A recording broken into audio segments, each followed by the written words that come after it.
வணக்கம் sir. EL surrender பார்க்க போகிறோம்.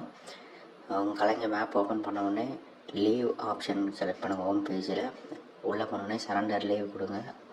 சரண்டர் லீவில் நம்ம மேலே ரைட் ஹேண்ட் சைடில் அப்ளை இருக்கும், கொடுங்க. அப்ளை கொடுத்ததுக்கப்புறம் surrender leave request page open ஆகும். அதில் ஃபஸ்ட்டு ப்ரொப்போஸ்டு டேட்டில் வந்து நீங்கள் எந்த டேட்டு வந்து சப்மிட் பண்ண போகிறீங்களோ அந்த டேட்டை நான் செலக்ட் பண்ணணும். நான் இப்போ ஃபஸ்ட்டு வந்து நவம்பர் 1 கொடுக்குறேன். ஓகே கொடுத்துக்கிறேன். நெக்ஸ்ட்டு வந்து எம்ப்ளாயி டைப்னால் நம்ம என்ன எம்ப்ளாயி டைப், ரெகுலர் எம்ப்ளாயா, சஸ்பென்ஷன், ரிவோக் எம்ப்ளாயா, அந்த மாதிரி 2 டைப் இருக்கும். அதில் நீங்கள் வந்து ரெகுலர் கொடுத்துருங்க. நெக்ஸ்ட் வந்து நம்பர் ஆஃப் டேஸ், இதில் மேக்ஸிமம் இப்போ வந்து 15 டேஸ் கூட சொல்லியிருக்காங்க.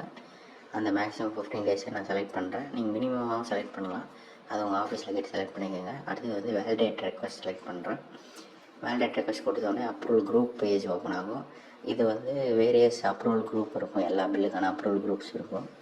இதில் நீங்கள் வந்து நம்ம லீவ் என்கேஷ் பண்ணுற